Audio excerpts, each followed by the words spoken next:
Again, my name is Rob Nickerson, and this is a presentation that's put together by the Northern California chapter of the American Pilgrims on the Camino. I encourage you to take a look at the American Pilgrims on the Camino website. If you just Google that, you'll find it. And if you click on chapters on that website, you can drill down to the Northern California chapter and the various events that we have. We're a very active chapter, and we encourage more people to get involved with the chapter. So this presentation is part of a series that we call the Camino 101 series, that we dreamt this up a year or so ago. And presently there are 5 parts to it. Camino Basics, which covers the basic plans, the basic planning for the Camino. Packing for the Camino, that's this presentation. The Camino Routes, where we cover some of the well-known routes. We had one already on the Camino Francés. Technology on the Camino, what to take, what about all those mobile phones and other types of technical devices that we all love these days. And then returning home from the Camino, challenges associated with that. Unfortunately, this summer, people won't be walking the Camino, so we probably won't have the returning home presentation for a year or so, but it's an excellent presentation. So what's this all about, packing for the Camino? Well, there's a problem, okay? You walk day after day after day after, you know, the routine, okay? You carry everything you own in your backpack. It's heavy. You wish you had taken less. Anybody who has walked the Camino de Santiago with a backpack understands this perfectly. I certainly do, and I'm sure all the rest of the people that have walked understand this situation. So, what's the solution to this problem? Okay, careful planning before you go to decide what to take. And our objective here in this presentation is to help you with that planning. We aren't going to tell you what to take. We aren't going to tell you what not to take. We're going to just give you some ideas to help you with that planning. So what's this? How is this talk organized? First, I'm going to cover some what I call maxims about Camino packing, some truths about Camino packing. Then we have a panel to discuss what to take. We have an excellent panel of really Camino veterans and hiking veterans that will be talking.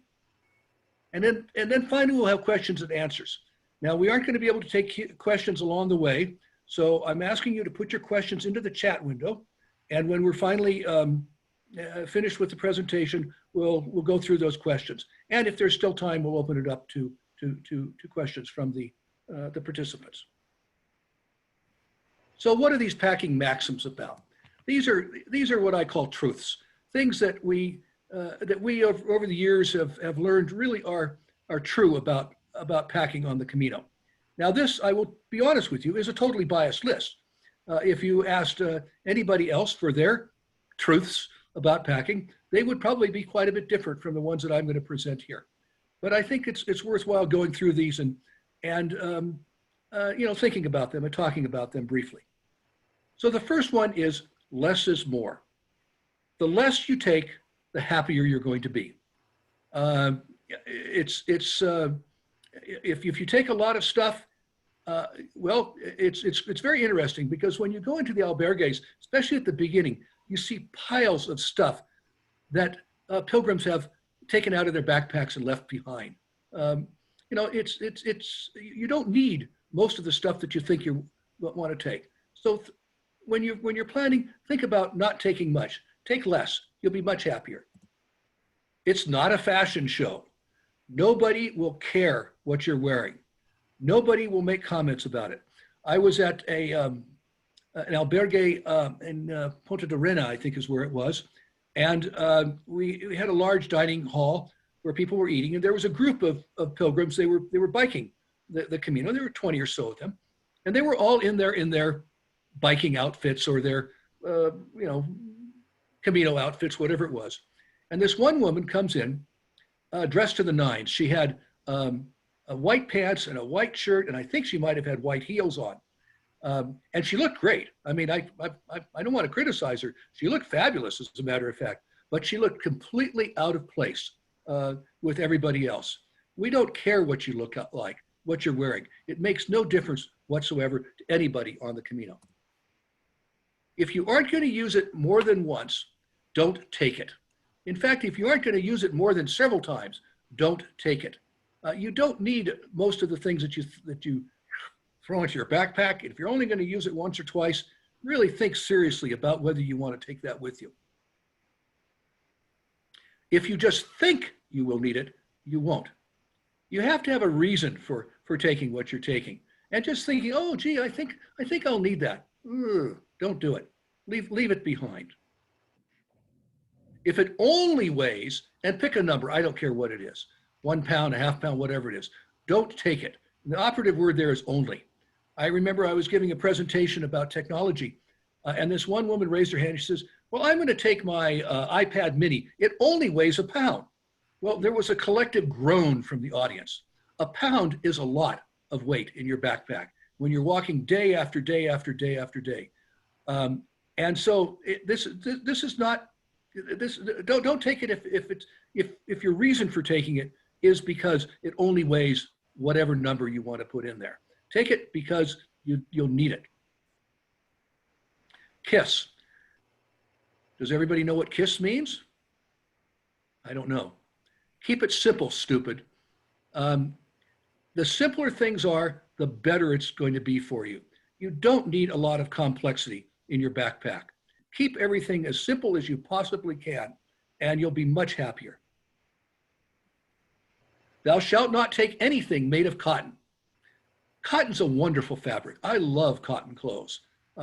Practically everything that I own is made of cotton, except for what I take on the Camino. The clothes that I take on the Camino are high-tech fabrics.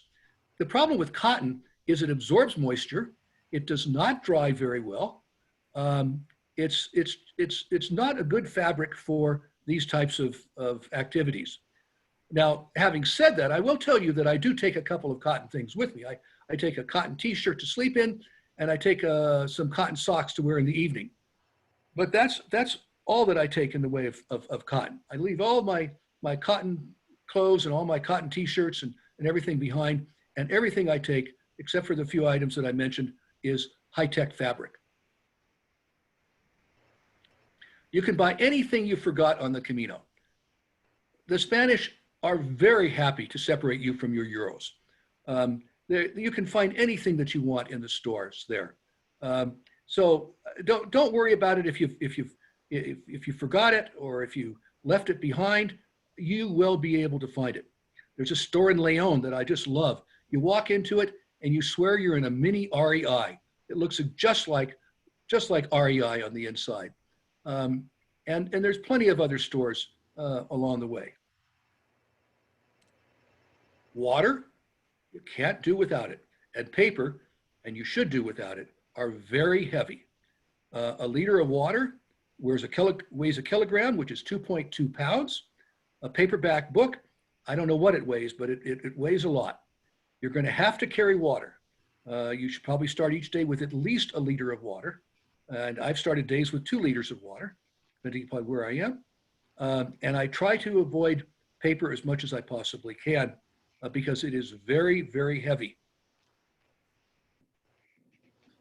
We carry our fears in our backpack. I don't know who said this, but when I first heard that, I said, yes, that's true. We say to ourselves, well, what if I need this, whatever it is, X or whatever it is? And you're fearful that if you don't have that, something tragic is going to happen. And so we put it in our backpack. Well, as I said, there's stores all along the way. There are pharmacies every place. So in terms of medical help, and it's readily available. And the pharmacies there can dispense prescription drugs, in many cases prescription drugs that in the US you would need a prescription for, and they will help diagnose your situation and recommend something. So you can get the medical supplies that you need. If you forget a pair of socks, you can find a place to buy those socks. You don't be so fearful of not taking something. There are many right ways to do the Camino. I think this is the sort of the bottom line here. There are many different ways that you can do it, and many different packing strategies that you have. You're going to hear a lot of those in the remainder of this presentation, and all of them are right. None of them are wrong. All of them will be different, and whatever way you do it will be right. So just remember that. All right. So now that I've given you what I call my maxims of packing, it's time to hear from the panelists. So let me introduce the panelists at this point. Just a minute. I have to bring this up on my phone because I don't have it. The first is Susan Alcorn. Susan Alcorn is an institution in the Camino. She's written several books about the Camino. In fact, the first book that I ever read about the Camino was Camino Chronicles, Walking to Santiago. And it's definitely worth reading. She first walked the Camino Francés in 2001. Since then, she's returned 16 times to walk other routes in Spain, as well as in France, Switzerland, and Portugal, covering more than 3,000 miles in her walking. She's refined her gear list over the years as she has learned what works for her and what doesn't. She prefers to carry her own pack and likes the sense of having everything she needs in it, especially when on more remote trails. As I said, she's the author of Camino Chronicles and also the author of Healing Miles, Gifts from the Caminos Norte and Primitivo. Next, we have Laurie Ferris. Laurie Ferris is a co-coordinator of the Northern California chapter of the American Pilgrims. She's hiked the Camino Portugués, the Inglés, the Primitivo, and the Invierno.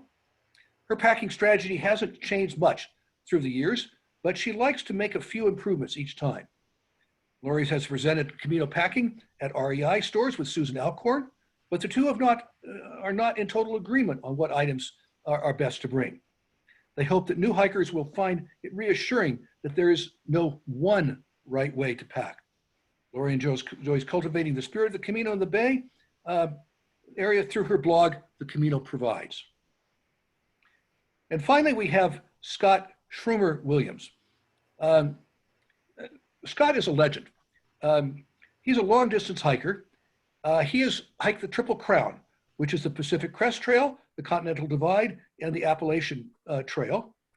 That's unbelievable. America's Triple Crown of hiking. He's also trekked in Madagascar and the Te Aurora in New Zealand. Last year, he completed the Israel National Trail, half of Canada's Great Divide Trail, and sections of the Alta Vias in Italy's Dolomites. In 2015, he and his wife Katie completed the Camino Francés and discovered a walk in which the wilderness experience of America's great trails became the daily wonder of medieval villages, cathedrals, art, and architecture. The solitude of our trails was exchanged for the joy of hiking with some of the most fascinating people on the planet. So that's our panel. It's an incredible panel. I'm humbled by the experience of our panelists. Now, you're going to hear a lot of differences of opinions on this. And so what is the well-dressed pilgrim? There will be no one answer. So back in the, I don't know, Middle Ages or whatever else, this was the well-dressed pilgrim. I wish we had him or her on our panel today, but we don't. And today, the well-dressed pilgrim looks something more like this, with lots of variations in it. These are images that I took at the Pilgrimage Museum in Santiago. If you haven't walked the Camino when you're in Santiago, I highly recommend this museum. Or if you're back in Santiago, I think it's a great museum about pilgrimage. And so I think this is a statement of the changes over time. So what's our approach? I'm going to present a packing topic. Then I'm going to ask a question about the topic and have different panelists answer it. And we're going to repeat this for all topics. Now, as I said previously, we can't take questions now. It's too much chaos. So put your questions in the chat window and we will answer them at the end. Now, the three most important pieces of equipment on the Camino are footwear, socks, and backpack. I maintain that if you get these three right, everything else will work, okay? But if you get these wrong, your life can be quite miserable. So let's start off with footwear. There are many options for footwear. I list them here. I'm not going to go through these, but we'll hear about some of them in the presentation. And footwear not only includes what you walk in, but what you put on at the end of the day. So let's hear from the panelists. How about Susan? What do you wear on your feet? Nowadays, I wear Ultra. Actually, I started wearing Ultra on the Pacific Crest Trail. And so for several years, we've been wearing them. They are trail runners. I don't know, can you guys see what I'm showing or no? I can see it. Okay, because I don't know. I can't see myself. Anyway, and I get them half a size larger, often at the men's style because they actually have a wider toe box. The thing about the Ultra is that they are zero drop and they have the wide toe box. And I like extra cushioning, and I also have problems with plantar fasciitis and so on. So I do have a prescription insert, and I also put inside a perfectly flat foam insert that is made by Stenco. No arch, but just some extra cushioning when I need it. If I'm going to be doing a lot of walking on pavement, which the other Caminos, other than the Francés, have considerably more, you know, on the side of the highway, actually, paved roads. So I need that extra cushioning. So that's what I wear, trail runners. So Susan, could you explain what zero drop means? It just means it's basically flat. It doesn't have a raised heel. Okay. So when you do get them, you do need to allow a little extra time to adapt to that, especially if you're used to wearing, you know, high heels or something like that, right. Because you're going to have to conform to the different kind of treatment. But they're very comfortable to wear, and so I don't really need something different to wear than that at the end of the day.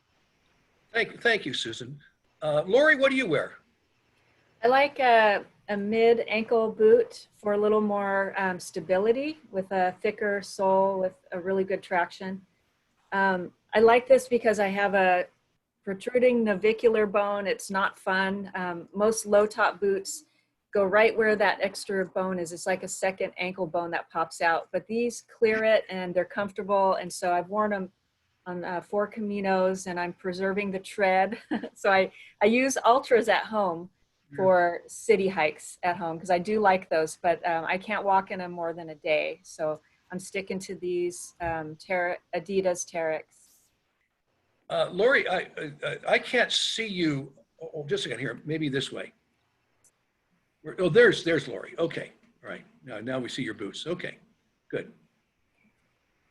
Scott Williams. Well, I know you have strong opinions about shoes. oh yeah, and we always go round and round. Right. Rob is an inveterate boot hiker, and anyway, I'm with actually Laurie at home and Susan on trail. This is an Ultra Lone Peak, an old one. You can see the wide toe box. It's almost like a duck foot. It's just super, super comfortable. Now on the long trails, this is probably 65% to maybe 70% of the people on the long trails doing 2,000 to 3,000 miles in the summer. This is the shoe they wear. It's not a real strong shoe. It wears out in about between 500 and 800 miles. They don't last, but they are really, really comfortable. You can see the zero drop. It's not got a heel. So that is something that needs to get, you need to get used to. The other one that I'm just starting to use, because I've got a heel spur that's developed. See how much, this is a Brooks Cascadia, and this is also a real popular trail shoe. I'm actually liking them. This one does have a bit of a heel, but it's a much narrower toe box. I'm having some trouble getting used to that. I don't like it nearly as much, but I'm needing a little more cushion in the back because I've developed a heel spur in my old age. So the other thing that goes along with shoes is dirty girl gaiters. They're not socks, they're not shoes, but they need to be talked about. They are bought online, and there's a little hook at the front. There's a Velcro at the back, which actually hooks right to the back of an Ultra or these Brooks Cascadia, and it keeps the junk out of your shoe. And it's not a big gaiter the way the heavy duty ones that mountain climbers use. It's very, very lightweight, and it just is an absolute adjunct to anybody walking dirty trails in low top shoes. Low top shoes pick up a ton of stuff that a boot does not pick up. So that's what I use. Thank you, Scott. So when you're on one of these 2,000-mile walks and your shoe wears out after 500 miles, what do you do? You have a new shoe in your resupply box, or you have somebody at home that mails you a shoe, or you get off. On the Te Araroa and actually Te Araroa, Camino, and the Appalachian Trail have a huge percentage of people who are relatively new to long distance walking. And the most common thing that I see by the roads and by the trails in the albergues and whatnot are boots, people leaving boots that don't fit. So if you do use a heavier shoe, make sure you break it in. I mean, you, Rob, have shoes you have worn for years, and they're like a glove, the way you describe them. And that's the way a boot needs to be if you're going to hike in boots. With a trail runner, they're so soft, they don't change because they're basically a plastic item. So they don't, whereas a leather boot actually form fits itself to your foot over time. But it takes time to get a boot to do that. These better fit from the beginning because they're not going to change. So get them right away. But you see shoes and boots by the wayside on the trails and have a lot of people new to walking. Yeah, I actually go through about one pair of boots per season. Oh, really? Yes. Oh, yeah. Mainly because the soles wear out in them, and I lose the cushioning in them. Now I wear I'll interject here. I wear a Keen boot, which is this is a low cut version of it, but this is what it is. But what I like about it is these lug soles on the bottom. They protect my feet from the cobblestones, and they also provide good grip for going up and down the various grades on the Camino. So that's the type of shoe that I wear, and they have a heel on it. But I break these in every year. I get about 6 months before I go. I get a new one because the sole has been worn out or the cushioning has worn out, and I break it in. I've got about 6 or 8 old pairs of boots in my house. They're great for gardening. So absolutely. That's the way to do a boot, is break it in, because otherwise you're crippled with blisters. Right. And also the general rule of thumb is to buy one size larger than what you wear, because your feet will swell on the Camino, and people will, if you buy too small a boot, my boots are about 1.5 sizes larger than I normally wear, and I feel comfortable with it. And then after walking, we all have different things. Crocs are very popular, sandals, flip-flops, whatever it is. People always have something. Does anybody have a special thing they like after walking? I remember, what do you got, Susan? Well, I wear my Mephisto sandals, and I wear them take them even though they're very heavy, partly because I have someone that's willing to carry them for me, but we often, in fact, usually start our trips in Paris or, London or Madrid, and I want to have something a little fancier to wear. So that's what I bring. And I can wear them around the albergue if I have to too. But anyway, they just make me feel a little bit cleaner after I've gotten out of my, clothes I've been wearing all day long. So my Mephisto sandals. Oh, definitely a splurge, but worth it. Yeah. And my sandals aren't nearly as stylish as Susan's, but these are a 0 drop sandal with a really sturdy sole, and they're strappy and they're lightweight but super strong. And these are from Zero Shoes, spelled with an X, X-E-R-O shoes. I just wear Tevas. So anybody else have anything they want to add? Tevas. Great. So shoes don't work unless you have the right socks to go with them. And socks are very, very important. And everybody has different opinions. Some people wear single socks. Some people wear doubles. Some people wear a sock with a sock liner. There are special socks designed for trekking. I'll mention tubular bells a little bit later on. Some people wear no socks. I know of an old pilgrim, been walked the Camino many times, who wears tivas, and when it's cold, he has neoprene socks that he wears with the tivas. So there's all sorts of variations, and there's different materials and so forth. And the biggest thing that we have to be concerned with is blisters. Scott, what do you wear for socks? Well, I use just REI's low top. I guess they're made out of wool, but they're basically a cheap sock. Before we started, Laurie asked me to bring something along.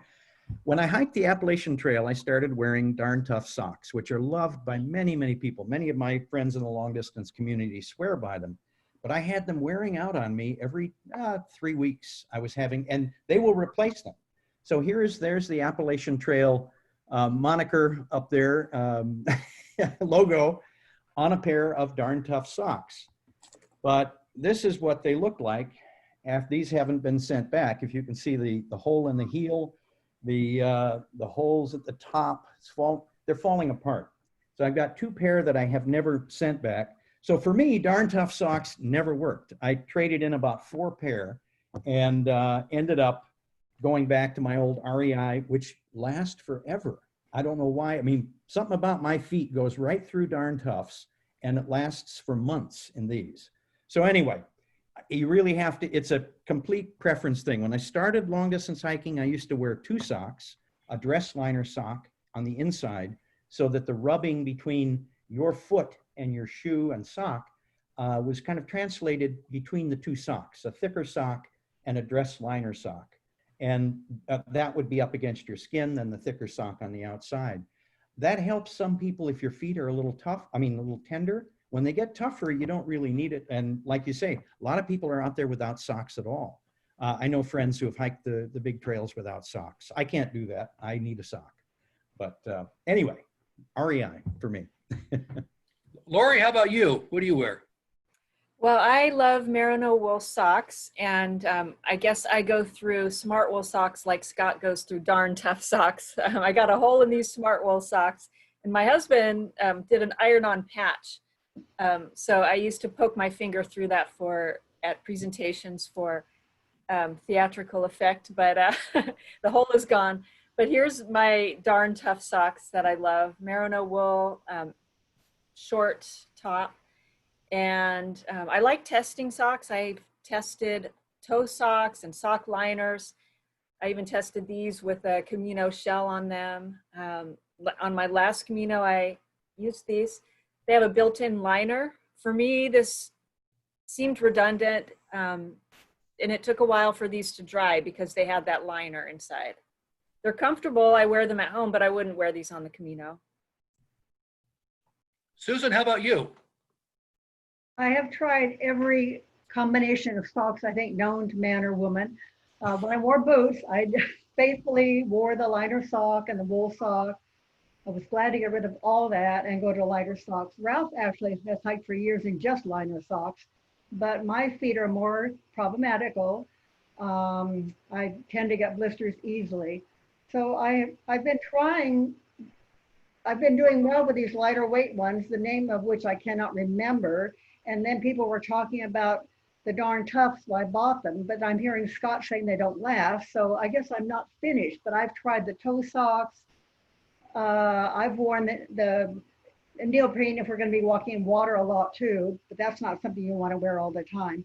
Anyway, I figure I'm still a work in progress as far as socks are concerned. But anyway, 1 pair is all I need now, not 2 layers. And Susan, to give Darn Tough a little bit of cred, most of our friends in the long distance community love them and don't have the same issue. That's me. And I keep going, what am I doing to these things? But I've never put a hole in any socks. They just eventually, I don't know what they do, but they last forever for me. And I am wearing the Darn Tough around here, but I haven't made a final decision on for a longer hike. So. Well, I one of our compatriots discovered some socks that are made in Spain, and the last a few times ago when I was walking, I was having a lot of trouble. So I sent him an email and I said, Dick, what are those socks that you keep raving about in Spain? And he said they're called Lurbel. And I don't know if you can see this here. It's spelled Lurbel. And so I went into this store in Leon that looks like an REI, and I said, do you have Lurbel socks? And he said, yes. They come in a different variety of different types.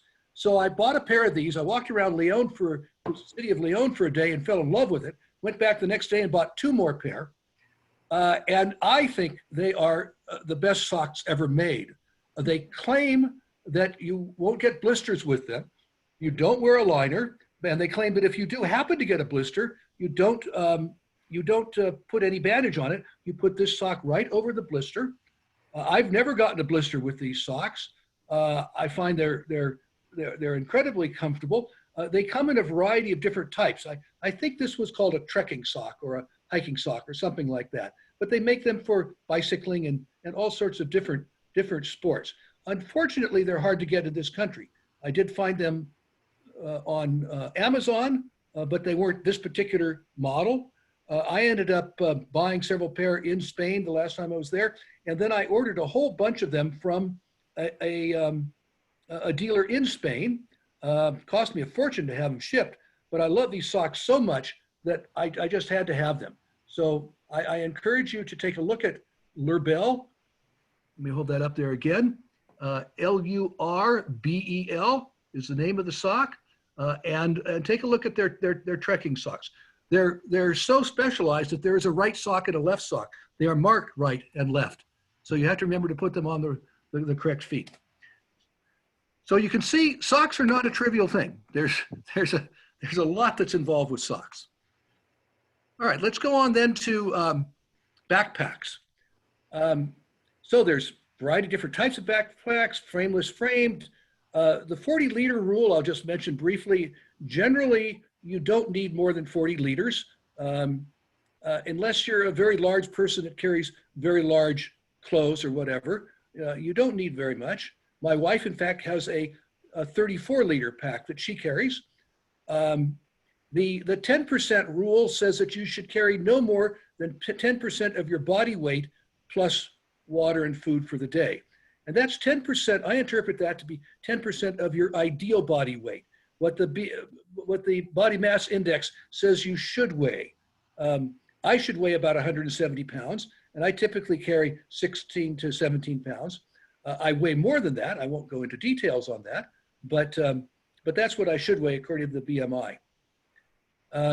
There's lots of backpack alternatives. There are luggage transport services that will move your backpack or your carry-on forward for you. You can mail things to Santiago. So who wants to start this one? So, Laurie, what do you do for a backpack? I prefer to carry my own, and I try to pack as light as possible. I go with that 10% body weight rule as much as possible. So I have this Osprey brand Cirrus 36, and that's been good for me. It has a nice cushion on these, and it has this nice air vent for the back, so it stays cooler. Yeah, Osprey is a popular brand. Deuter is another popular brand from Germany. I have a Gregory. These are all popular brands. Scott, what do you carry? You do ultralight, don't you? Yeah, and one of the things that we have in the US, this is a ULA, CDT, which is one of their smaller ones. We have cottage industries across the country that are making ultralight gear that you can't get anywhere else in the world. When you hike trails in other countries, you see the real savvy hikers with the lightest weight gear, and it's all American gear.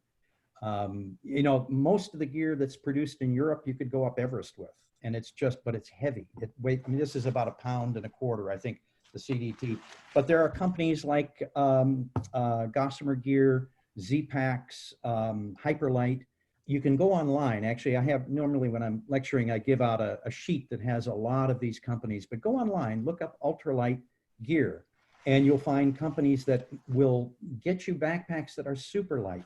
This one does not have a frame, but it's I mean, it literally, I have friends who have done the Continental Divide Trail. That's 3,000 miles with this little pack. And so it's really, really comfortable. My wife put it on a few years ago. She uses it her own size for the Camino, and I use it. It's very, very, very comfy pack. So ULA CDT is the one that I use. How about you, Susan? The Osprey 40, and I like it because it does have good ventilation. I also wanted to say I stuffed the empty garbage bag inside of it to waterproof the contents. And then most things that I pack inside the backpack, I put in turkey baster bags. Instead of, I don't want all the extra weight of all kinds of different weights, so I use the turkey bag. That's it. Now, do you all have rain flies for your backpacks? I do. Yeah. Yep. I have a Gregory backpack, and one thing I like is it comes with a rain fly. You don't have to buy a separate rain fly. So, you know, and my pack weighs about 2 pounds, 10 ounces. It's a lightweight framed backpack. It's not an ultralight, but it's a lightweight framed backpack. That All would right. count. Pardon? Well, that would count. That's light enough. That's pretty darn light for a Yeah, Gregory. but that's not ultralight. That's not ultralight, you know. But it's not an Everest pack, you know. You don't need a big, huge, heavy backpack for the Camino de Santiago. The Camino de Santiago is a fairly easy hike. If you're going to go up Everest, it's a completely different presentation, of which I have no expertise in, you know. But I do know people who have done it. But they take like 60-pound packs, so that's a hike. Okay, so that's the third item. I encourage you that if you when you shop for a backpack, spend plenty of time, walk around the store with it, with weight in it, ask lots of questions, have a professional measure you and pick the right size for you, because all these backpacks come in different sizes, and you've got to get one that fits you properly. So get a professional at the store to help you with that, and plan on spending a half a day. One thing I like about REI is if you take it home and you don't like it, you can take it back. So there's always that option. Now, there's lots of other equipment that we need, and we'll go through this a lot faster than we have the first three items. Sun protection, rain gear, sleeping gear, et cetera, et cetera. So let's run through this. Sun protection is important. Sunstroke is a major problem on the Camino, and so we got to protect ourselves from the sun. You need a hat, you need sun protection clothing, sunscreen, et cetera, et cetera. And then there's the umbrella. Oh, we got Scott with his. Oh, everybody has their hats on here. I should go grab my hat for this. So yeah, I like that. I'm going to go grab my hat here since everybody else has their hats on. So Then I'm going to put on my mask while he's doing that. Oh, there you go. Yeah, Susan has the fancy new mask. These are the Camino masks from Ivar's forum. oh, you got it. You Oh. got the mask, huh? To get closer, Oh wow, okay? that's good. And then the second one that I'll model, also from the forum, is this one. Wow. So I don't think to be wearing these on the Camino anytime soon, but just in case, and besides I get to wear it here. Yeah.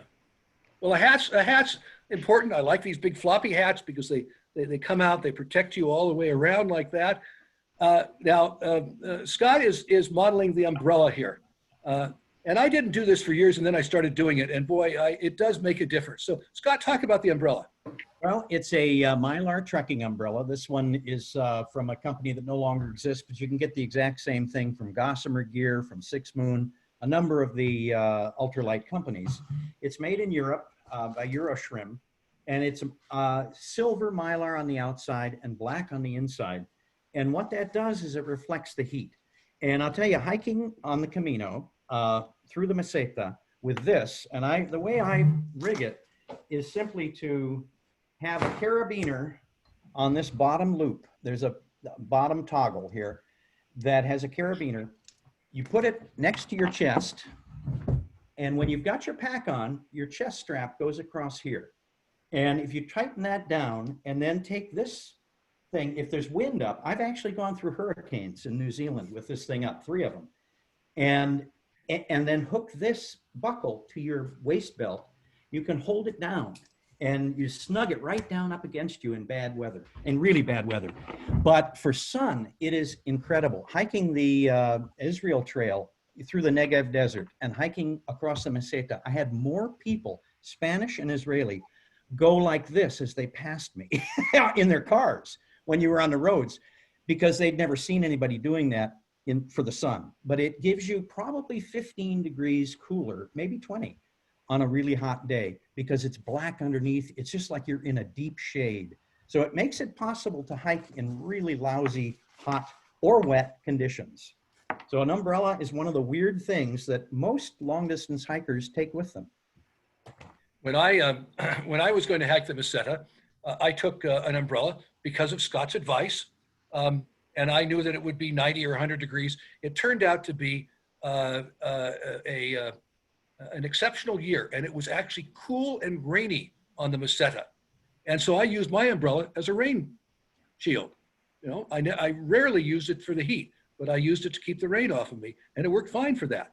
So, well, you know, Rob, there's one other thing. When you're using it for the rain, what is nice about it is that most rain jackets, once they get saturated, once they get water all over them, they're no longer breathable. Even though they're a breathable fabric, the water has stopped the breathability of the fabric.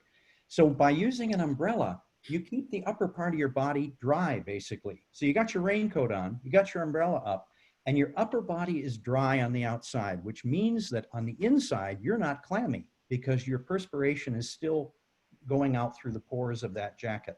So it makes your rain gear work better. which happens to be the next topic, rain gear. And one of the big controversies amongst pilgrims is, do you take rain gear or do you wear a poncho? Laurie hasn't spoken for a while. What do you do, Laurie? Do you take a poncho or rain gear or neither? I'm not into the big ponchos because they make me too hot. So I bring a jacket, Marmot precip jacket, and I also have the umbrella, and I've used it for both rain and sun. And Scott was the one who turned me on to this, and I love it. I swear by it.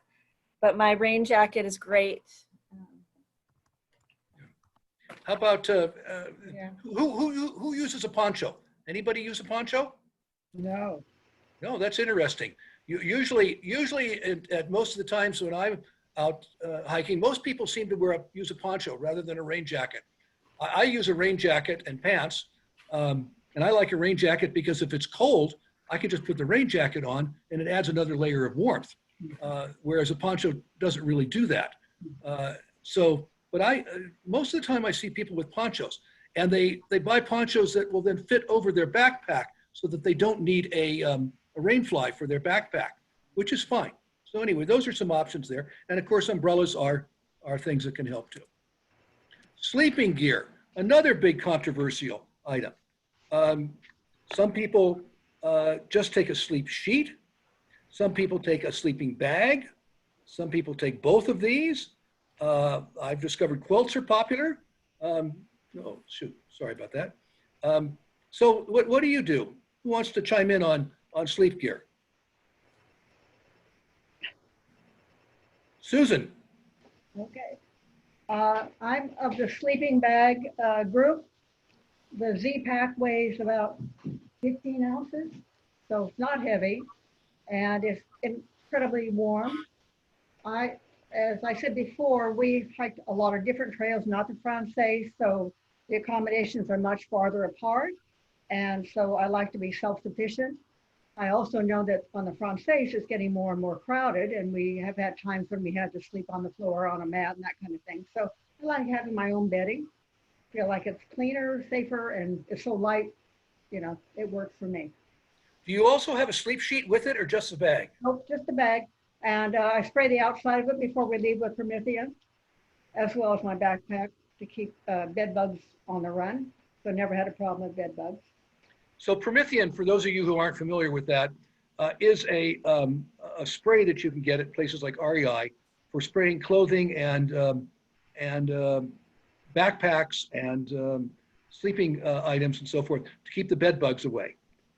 I've never had bed bug problems, and I haven't used Promethean, although one of these days I probably will. Anybody else have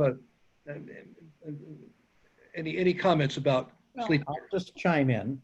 Katie and I, when we did the Camino, we heard about the bed bugs. And I went to Britex in San Francisco, one of the big fabric stores, up to their bargain basement. Actually, it's on the 5th or 6th floor, and bought suit lining material, extremely light. It's almost nothing, and treated it with permethrin. And so both of us use this on every bed we go to. We just lay it out.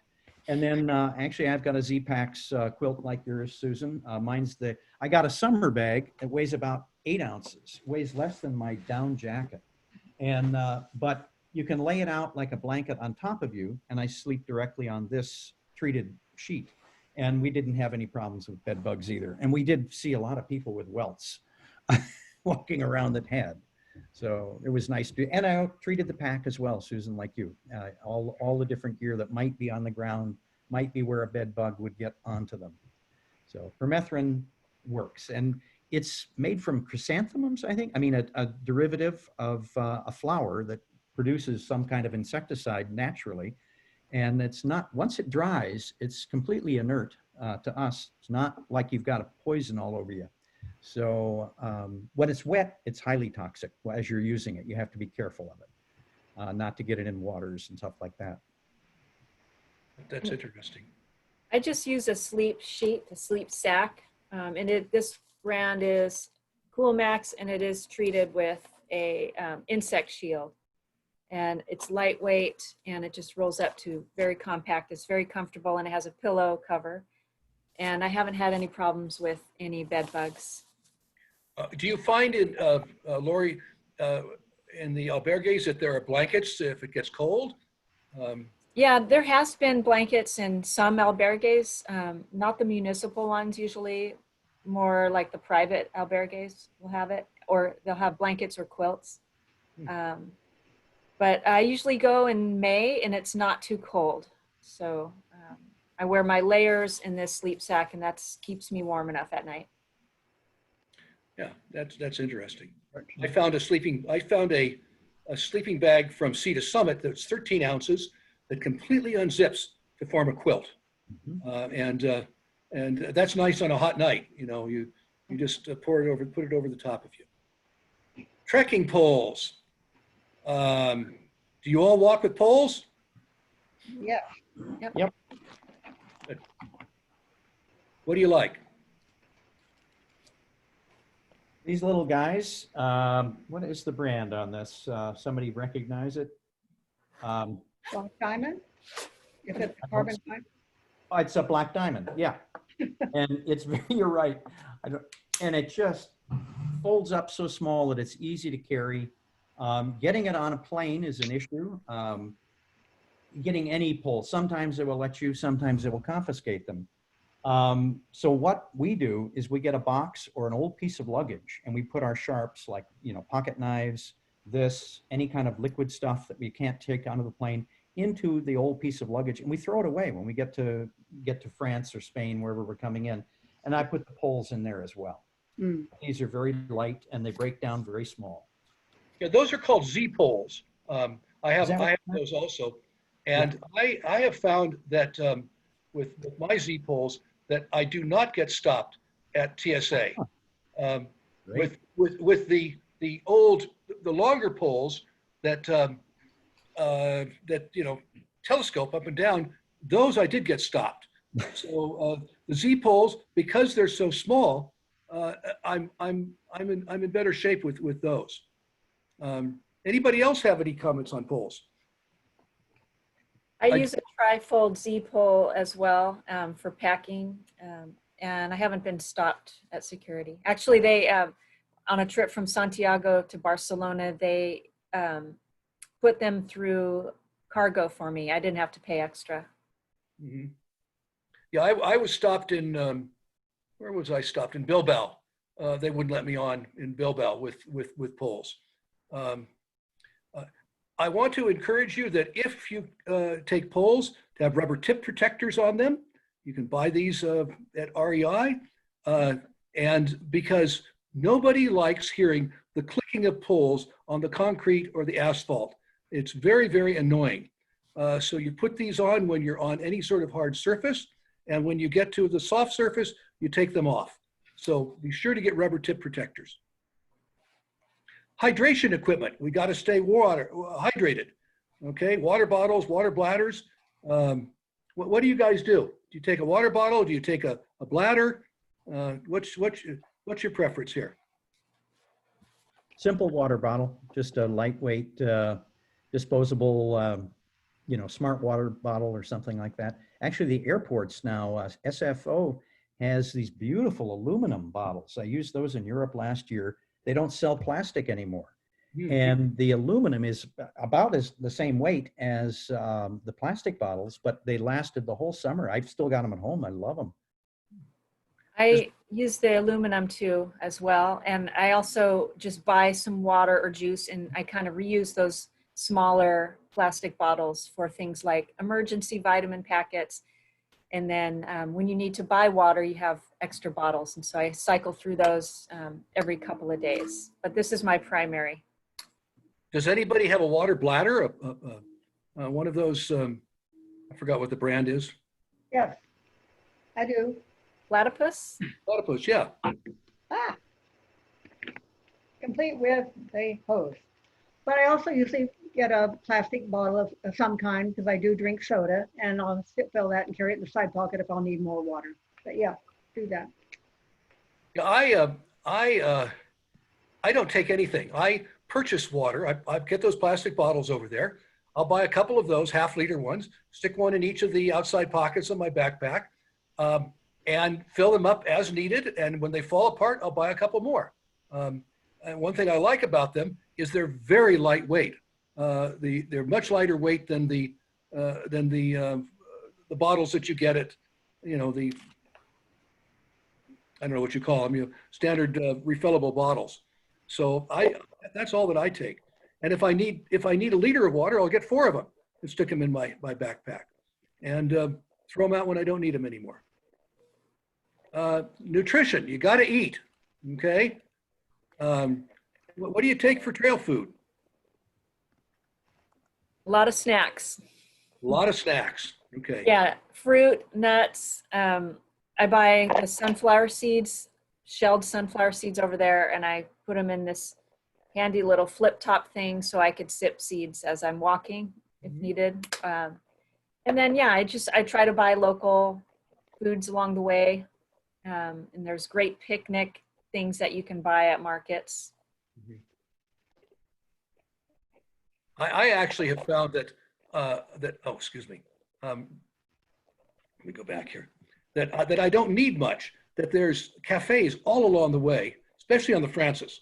I think on the Francis, I never ate any of the food in my backpack. I always stopped at a cafe and got something. I usually carry something with me. I'll usually take a few things from here with me just as an emergency type of thing. I found, I could not find energy bars over there like we often have in this country. I did find something called crack. Which was sort of an energy bar. So I could say that I was eating crack on the Camino de Santiago. So it wasn't bad. Anyway, all right. Toiletries. Oh yes. Well, there's do you have any special suggestions on toiletries? If you're a real dyed-hard lightweight backpacker, you cut your toothbrush in half to save a fraction of an ounce. I don't do that. But do you cut your toothbrush in half, Scott? No way. I've known people that have done that. Oh, I know plenty. I've done it myself, but not anymore. It's just for that little tiny bit of an ounce, it's so much more comfortable to use a real toothbrush. Right. So anybody have any suggestions on toiletries that you could come up with? I did for shampoo. I found bar shampoo that I like. And where was it that I found it? At Whole Foods or something like that. So it's like a soap bar, and you just rub it in your hair, and it lathers up, and it's wonderful. It's a great shampoo. What do you do about toileting along the way? You know, that's a problem that I often get asked. Are there toilets along the way? There are, but there are also bushes when you're in the wild places, and you can be discreet. But I always carry toilet paper because you never know when a public toilet is going to be out of toilet paper. Though one of the nice things about Spain is there's some of the nicest toilets in Europe. I mean, every place we went, even truck stops, were so clean in comparison to many of the other countries we've traveled in. So Spain is, their toilets are okay. I encourage you to carry a plastic bag with you. You get these all the time at markets when you buy some food, and not just leave your toilet paper behind a bush someplace. I've gone behind the bush, and it's been really very disgusting. So I encourage you to pick up after yourself. Keep the place looking pretty good. First aid. Oh my God. Well, blisters are the big one. Everybody has to take stuff for blisters, sunburns, scrapes and cuts, and so forth. What do you all do for blisters? Anybody have a secret on blisters? I learned a tip from a couple of pilgrims who walked before me. One of them, Marula, told me about Vaseline, and I tested it out, and it works great. And I've been using, I switched to Vicks Vapor Rub, which is like Vaseline, but it also has the antifungal properties and a little bit of an analgesic in it. So it's like a muscle rub. So I used that. And now there's a lavender scented menthol rub that's like Vicks, but it's lavender. You put those all over your feet before you put your socks on? Yes. Oh. I haven't had any problems with blisters. It's interesting. Anybody else have any comments about blisters? Well, I don't have any blister problem, not for many, many years, but I do carry a little bit of moleskin because I end up doctoring people's feet at night and other people need it. But moleskin still works. There's also a Band-Aid that you can get at, of all places, Walmart. What is it called? That's basically like a second skin with a little Band-Aid center to it. I forget what the brand is. I don't have it right in front of me. And those work really well on blisters for people because they will stay on for days and days and they don't fall off very easily. But one of the old-timey things that I used to use when I'd get blisters is tincture of benzoin. If you know that you have a weak spot in your shoe or on your hip where your hip belt goes or anything like that, tincture of benzoin is a kind of a gummy liquid that you put on a part of your skin and it toughens the skin over time. And a friend of mine, trail name is Seven, who climbs Everest. He's climbed the 14 highest mountains in the world. He's another retired professor, Rob, from San Jose State. And he trains all around here and we hike with him. And he always treats his hip bones with tincture of benzoin before going up Everest or Kanchenjunga or any of those things, because it toughens the skin over that area for, you do it for a few days before you're actually going to be getting some wear at that spot. But we used to use that in Boy Scouts in the 60s, 50s and 60s on our feet. And it does work. So it's a thing that you put over an area that's getting a hot spot and it will toughen your skin. And it's an old-timey, I've actually got it in a little teeny envelopes so that you can use it on trail. Anybody else have any suggestions about blisters? When I was in New Zealand, I discovered wool that you put between your toes or around in different places. They sell it specifically for blisters. And I brought back a whole bag of that stuff from New Zealand. I don't know if you can get it in this country, but it's just sheep's wool, and you pull some off and you stick it in the place where things are rubbing. Now, common in New Zealand. I have seen it in a few shops here, but you got to look for it. I think you'd have to ask probably. I found it in New Zealand very, very easily there. Another thing that I like very much, but now the name of it escapes me right now. It's a something that you rub on your skin and reduces the friction. Oh God, I can't remember the name of it. Body rub or something like that. And it's that I found extremely helpful for reducing friction. Body Glide is Body one. Glide, you're right. Body Glide, and I was getting a rash in various places, and so I put Body Glide on, and that really made a difference. Yeah, that was wonderful stuff. All right. Oh, now little things. Everybody has a bunch of stuff that they take, little stuff that they take. Sometimes it goes in a bag that they call a ditty bag. I don't know where this term comes from, but just about everybody has a ditty bag that they take with them. So these are some of the things that you commonly see in the ditty bag. I'm going to, since I'm the moderator here, I get the opportunity to speak first. So my favorite ditty bag item is this item right here. Okay, you can't tell what it is, but what it is a clothesline. Comes out of the bag like this. Well, it's sort of tangled up here. You stretch it between whatever you can stretch it between. You don't need clothespins because it's got little slides on it, and you can slide it together, stick a pair of socks in here and slide it together like that, and the socks don't come out. So this is my favorite little ditty bag item. It's made by Sea to Summit, which is a great brand for these types of items. What else do you guys take? What are some of your favorite little things? I know who has some good stuff is Susan. I remember her talking about this. Where did she go? She's off screen somehow. Susan, are you still there? I think she was disconnected, but she will probably try to join us again. Okay. How about you, Laurie? Well, let's see. Ditty bags. Well, let's talk about bags themselves, like a bag to bring to the market for, your shopping. So a little string bag. I bought this one in Santiago. It has Hello Kitty as a pilgrim on it. Super lightweight. But let's see. Something that I like to get in Spain are the little vitamin C tablets with zinc in them. And yeah, everything just in small size for the ditty bags. And of course, a pilgrim's favorite thing is the Ziploc bag to keep everything dry. Scott, what do you carry in your ditty bag? Okay, a couple little things here. I along with you, have a little clothesline, but I also carry baby safety pins for a diaper.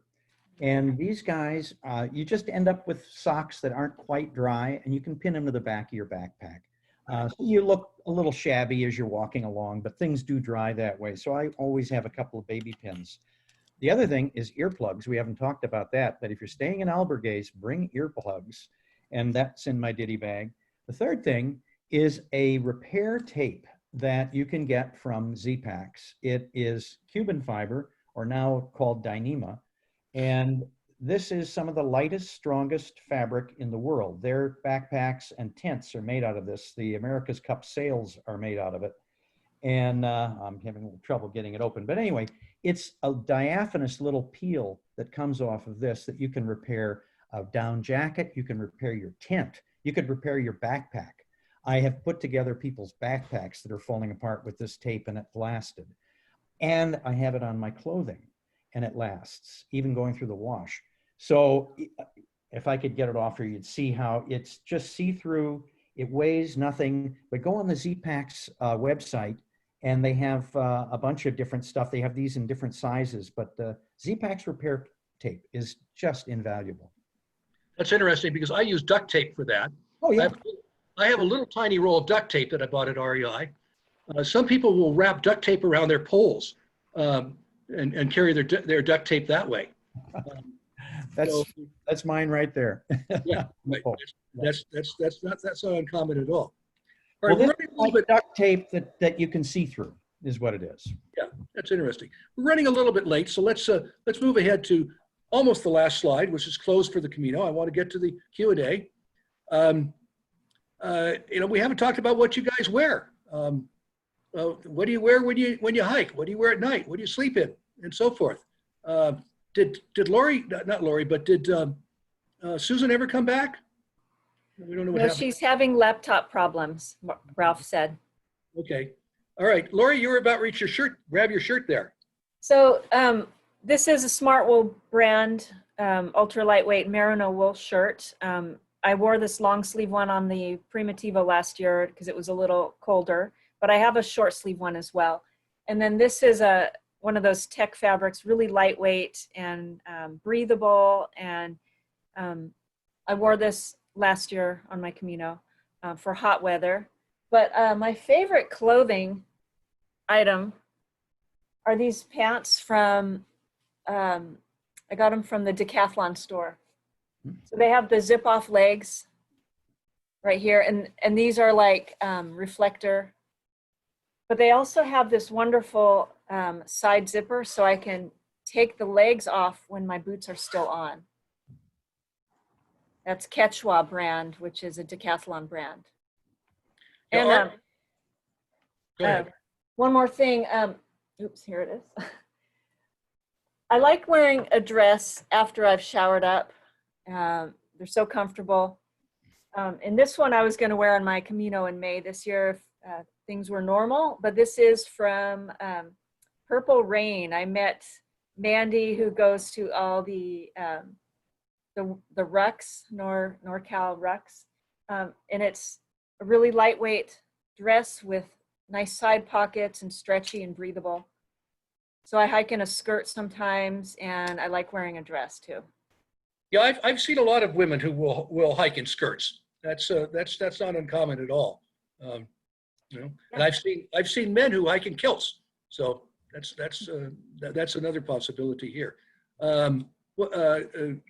Scott, what are you hiking? Well, an ex officio long sleeve shirt just for the sun. It's lightweight and bug repellent, and I think it's 50 SPF. I have an issue with sun. Under that, and I have a short sleeve, quick dry, ultra tech, high tech fabric like this as well. But under that, I use a merino wool t-shirt because the difference between merino wool and the high tech fabrics is the high tech fabrics, even when they claim not to be stinky, they're stinky. What happens with the high tech fabrics is that our perspiration and body oils start to ferment and they get really, really smelly. Wool has natural, stuff in it that prevents the thing from growing molds and fungus and all the things that make them really funky. So merino wool shirt, I can wear day after day after day, and it's not funky. Whereas the other shirts will become funky. They've got to be washed all the time. For bottoms, a pair of REI Sahara zip-offs, and they have the same kind of leg, Laurie, that you have, and so that I can have a pair of shorts, and that's for the trail. But in town, it's one of the times, because you're not carrying tents and cook gear and all that. I also, Costco at times sells a travel pair of pants that is a high-tech fabric, very, very lightweight, but it gives me something I can wear when you're going in cathedrals and the lovely museums and all that kind of stuff. So I don't just look totally like a hiker when I go in there. So I bring 2 pair of pants when I go. Okay, I guess Sharon's still off here. Yeah, I take 2 pair of Sahara pants from REI. I take them in different colors. My wife, the first time we started hiking, had a tan pair and a gray pair, and she decided that the gray pair would be her evening wear and the tan pair would be her day wear. And so she would, come home and shower and put on the darker pair in the evening, and during the day she'd wear the other ones. But I like those convertible pants. I also have the REI shirt, Sahara shirt, that has the sleeves that roll up. So I don't need a short sleeve shirt. It converts to a short sleeve shirt. And I've never tried merino wool. The t-shirts that I get, I refuse to pay the price of underalls. I think it's ridiculous. So I go to Target and I get their cheap, exercise shirt, whatever they have there. But I find that they work just fine. Okay, sources of gear and clothing. Well, we've mentioned REI a number of times, but there are other stores. There's lots of online sources. Decathlon has started to come into the United States, but it's ubiquitous in Spain. You see it all over the place. Does anybody have a favorite online source for clothes? No? I like Uniqlo. A lot of my lightweight Airism brand and lightweight down is from Uniqlo. It's a Japanese company that has inexpensive clothing around the price range of like a Gap store. And there are a few Uniqlo stores in the Bay Area, but you'll find them all around the world. Uniqlo. Uniqlo. Okay. Yeah, I'm going to put that in the chat. Great, great. Thank you very much. Any other comments on sources? Well, sources, there's a whole lot of places across country making really good lightweight gear. And Laurie, is my email included anywhere for people to contact us afterwards? Because if anybody wanted my list of ultralight companies, I'd be happy to email it to them. Yeah, do you want me to type that in the chat right now? Sure, type it in. Absolutely, it's fine. And can you say that out loud? And I am typing right now. Go ahead. Sure, BAIDARKER@gmail.com. And if you're wanting the list of ultralight, there's more than even on this list, but it's got a lot of companies, and they're great places to go. There's also one small gear shop in the Bay Area, in Livermore of all places.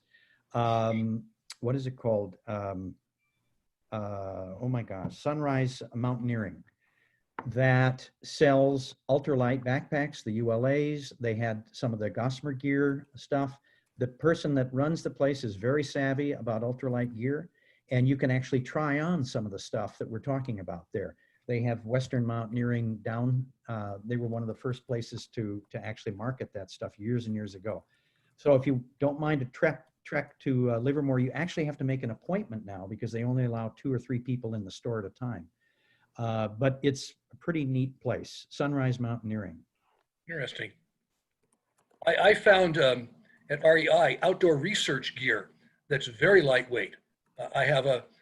My rain jacket is like 5 ounces, and my rain pants are 4 ounces from outdoor research.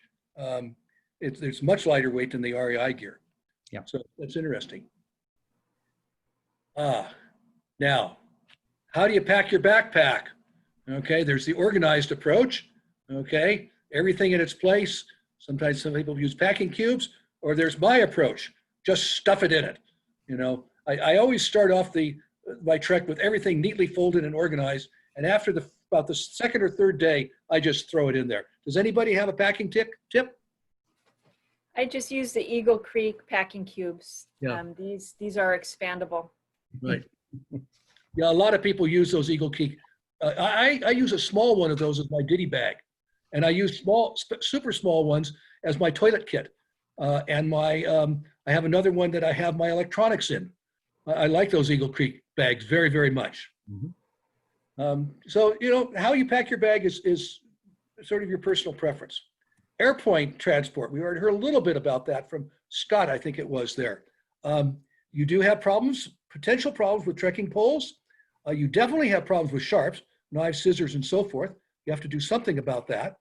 Or just wait till you get to Europe and buy them over there. I have lots of lovely knives that I've bought in Europe, and Opinol makes a wonderful knife. If you get there and you get Opinol knives, they're great knives. I've already told you about trekking poles. Anybody else have any other comments about airplane transport? You know, what I try to do is I carry my backpack as a carry-on. I take a suitcase that I put poles and sharps and stuff in, and then I leave that suitcase at a hotel in Spain with my travel clothes in it. And then I have my backpack with my Camino clothes, and when I come back to the hotel at the end, I have some less smelly clothes to put on to fly home. And so I find that works pretty well. I've heard other people take duffel bags and do, or boxes or whatever, and do that sort of stuff. All right, so we're ready for Q&A now.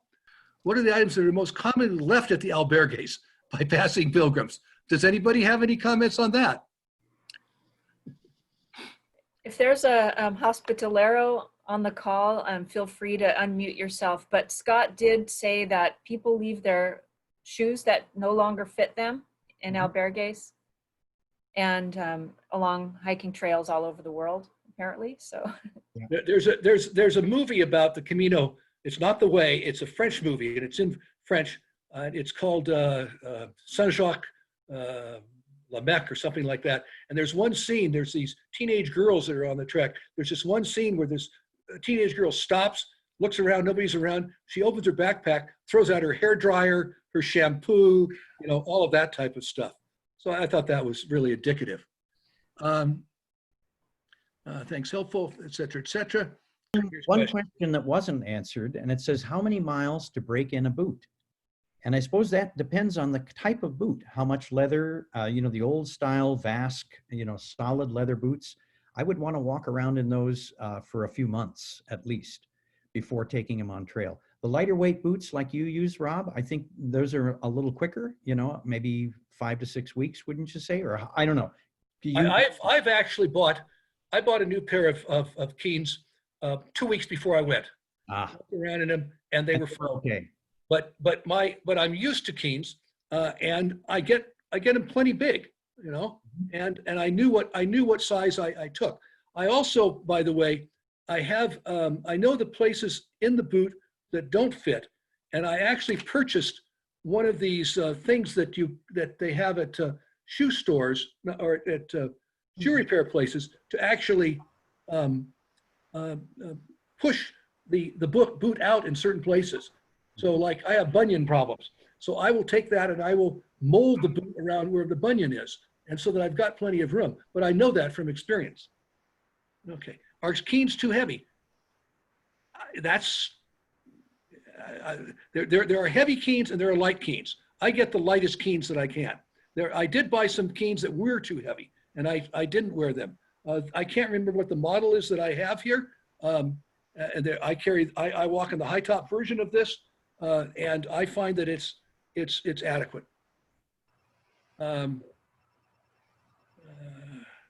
Rob, Susan has returned to join our call, and Welcome back.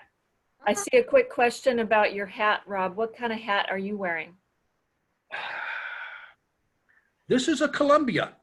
Columbia, okay. It's a Columbia. And it's the nice one. I mean, I used to wear just a baseball cap with a thing in the back, but I find that this works better. And one thing I like about it is it's got a pull strap. So when it's windy, I can pull this up here and it won't blow away. That's an essential element, I think. So do you want to just skip through this? Are you going to post this, the chat someplace? Yeah, I can save the chat transcript and I can post that, but also this is on video. Okay. But now that Susan's back, does anybody have any other questions for Susan? Oh, I can say something about the hats, the sun hat. The advantage to me over a baseball cap or whatever, besides more sun protection, is that you can sit on it. And it's also pretty, mine's very waterproof. I don't know if it's supposed to be, but it is. So I definitely recommend a wide brim hat like Rob is showing. One thing that nobody mentioned that they take along that I always take is a bandana. I find bandanas to be one of the most useful items because one, you can sit on them. You can use this as a tablecloth. When it's hot, you can get them wet and put them around your neck. I think a bandana is a wonderful, wonderful item. Okay, well, I'm going through here to see if they're anywhere. Lightweight bamboo toothbrush. Never heard of it before. Okay. So do you want to open it up? A guy suggested that we open this up for audio questions. Shall we do that? Can we unmute everybody? Laurie? Anybody who has a question can unmute themselves. Unmute yourself. And if you want to raise your question or raise your hand wildly if you need help unmuting. I have, this is Marula. Hi, guys. Great presentation. Scott, what was the name of that umbrella you used? Well, you can buy it from many different not manufacturers, many different companies, all from the same manufacturer. It's Euro Shrimp. I've actually bought it from Europe under that name. This one was from Go Light, which is no longer in business, but you can get the exact same umbrella from Gossamer Gear, from Six Moon Design. Many of the ultralight companies just carry these under their own label, but it's the same umbrella. And it's got a kind of a bulb at the bottom so that it doesn't blow up once you've got your chest strap across it. But you'll see, go on to Gossamer Gear or Six Moon Designs, and you'll find the same umbrella. They cost about $50. Yeah. They aren't cheap. Yeah, they used to be $19. I bought a bunch of them when that company went out of business. Well, when I bought mine, it was around $50. Yeah. Okay. There's lots of information. What type of hat am I wearing? I see that one there.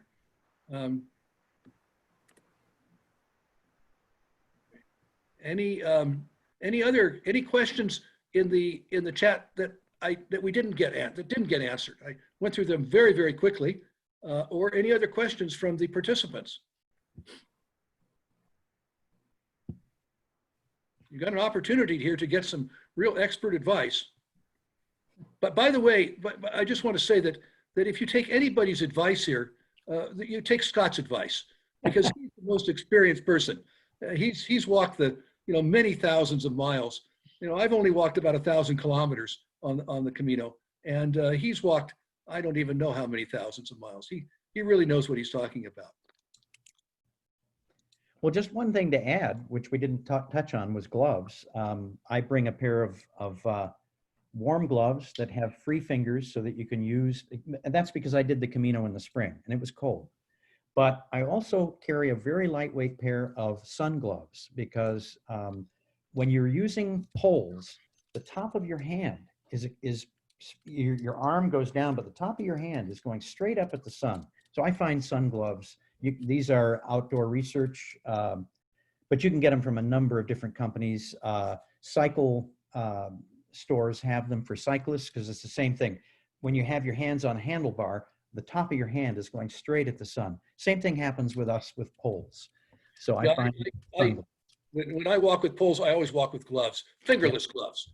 Yeah, these are fingerless, exactly. I know exactly what you're talking about.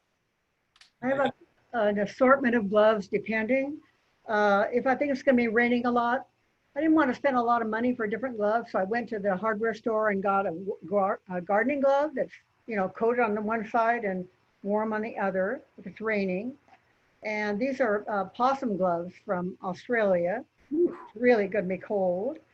And another time, same thing. I wanted a lightweight glove for the sun, so I bought these gardening gloves. So just cheap alternatives to going to REI and spending, $30 to $50 per pair.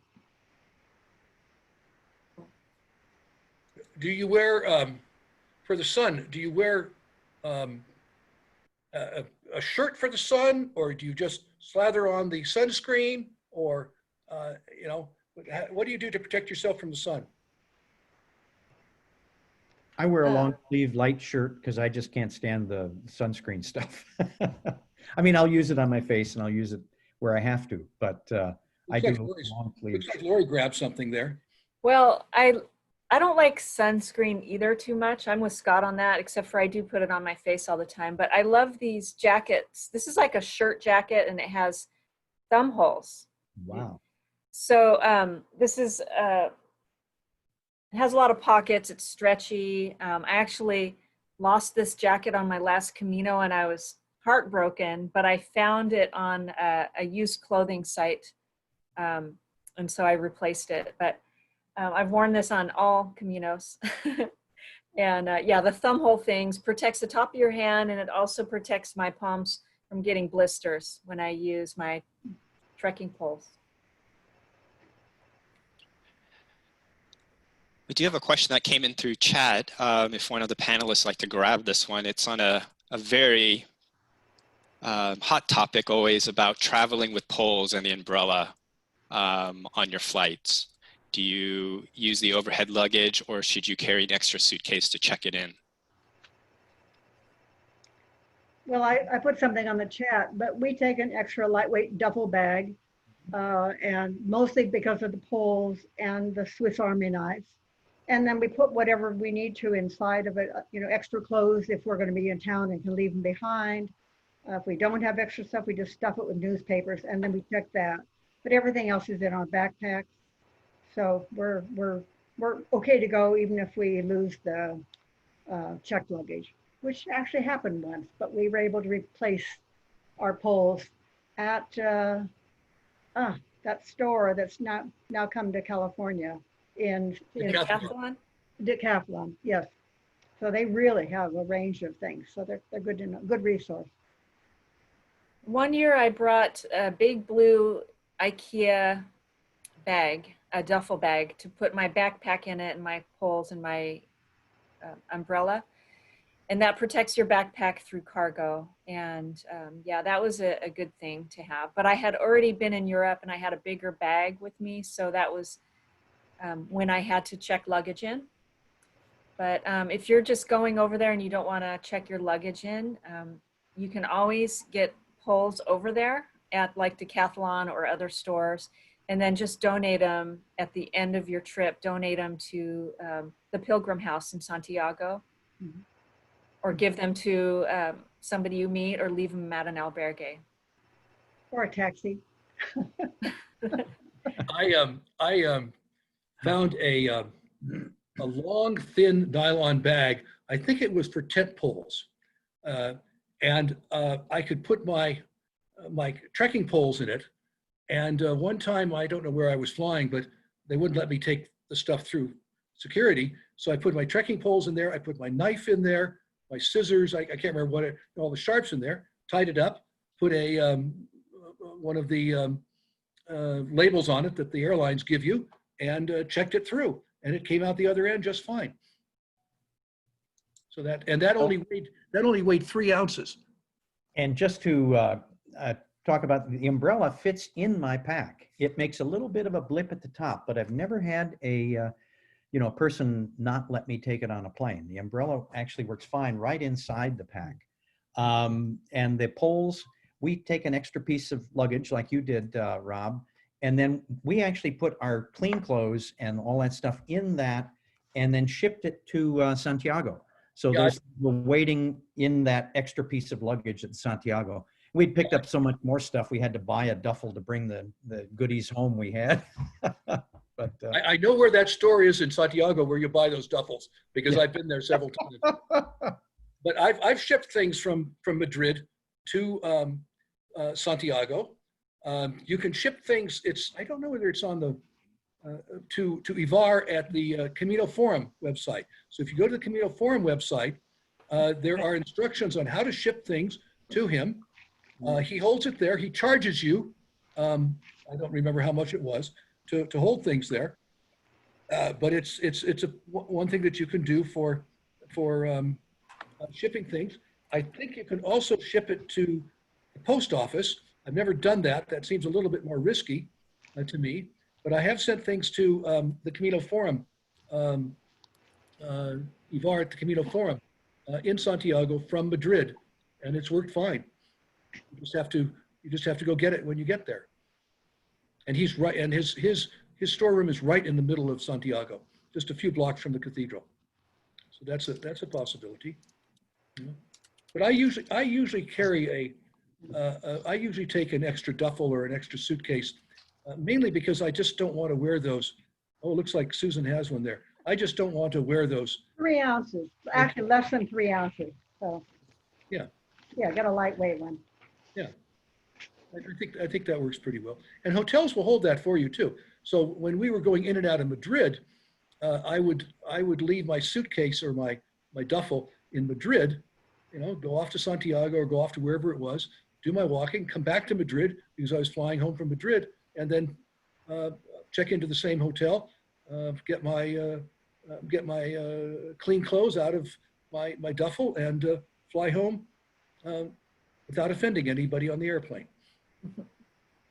That's a good strategy. I've done that before, where if I've been in Europe touring around, I leave my touring luggage at the hotel and I just pre-book a room at that hotel. And usually that's in the city that I'm flying back home from.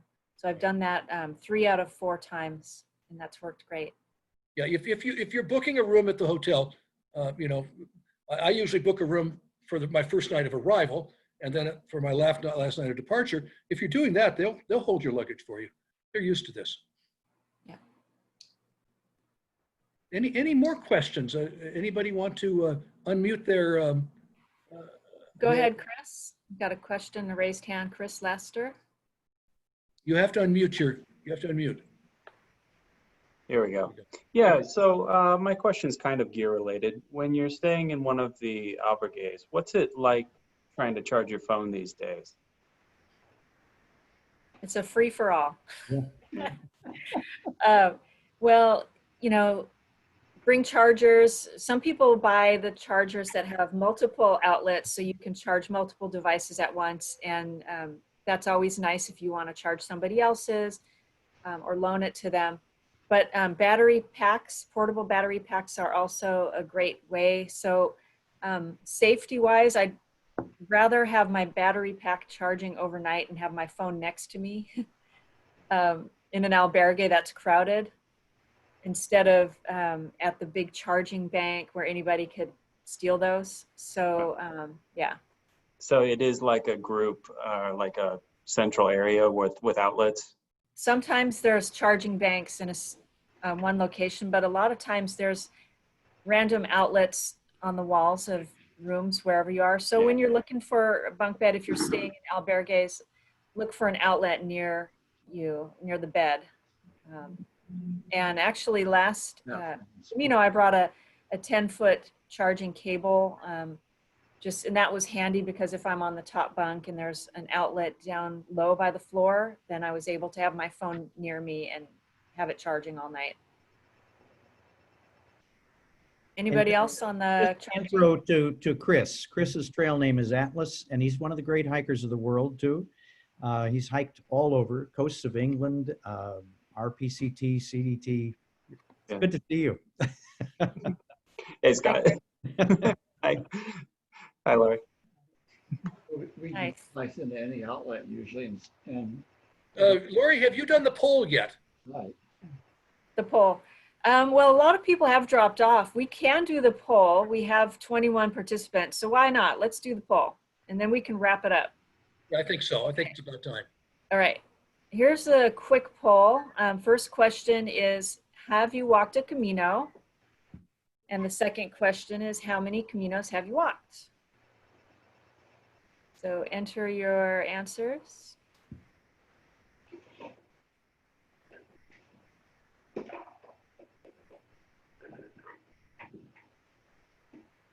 And we'll go till how about 40 seconds here. So 10 seconds. This is just like to get a show of hands. All right, I'm going to end polling right now. All right, I'll share the results with everybody.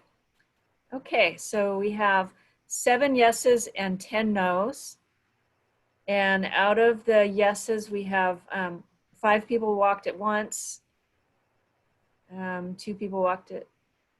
1 person walked it twice. And then let's see. 1 person walked 5 or more. Okay, there we go. Thank you. Well, thank you very much. That's interesting. Yeah. Well, let's just wrap it up here. I want to thank you all for participating. I want to especially thank the panelists for the great commentary that they have. And we didn't end up throwing anything at each other virtually. So I think that was pretty good. You know, Susan, your expertise was and your experience was invaluable. Scott, I mean, I can't say anything enough about you and what you contribute. Laurie, I always find your contributions to be right on in terms of these presentations. Feel free to contact me. Where is my email address? well, it's on the opening slide, but I'll put my email address in the chat window right now. So anybody can contact me. Feel free to do that. And thank you, Rob. Great job keeping us all in line here. Well, we ran a little bit long. I hope people weren't too put off by that. But we ran a little bit long. But you know, this is valuable information. You know, and there's many different opinions on these. So I appreciate it. So the panelists did a great job. The participants, thank you all for participating in this. I wish that we could all leave tomorrow and go walk the Camino. Unfortunately, we can't. But hopefully sometime soon we will be able to. We've been tracking it very, very carefully. The Camino is starting to open up, but we can't fly to Europe right now. Nobody will let Americans go there. So we have a problem with that. But maybe one of these days soon we'll be able to do that. So Now, yeah. stay healthy, stay safe, and stay healthy. Thanks a lot, guys. Well said. Thank you, Rob. Okay. Thanks, Buen- everybody. Buen Camino. Bye, everybody. Buen camino. Buen Camino. Ultra. Ultraya, right.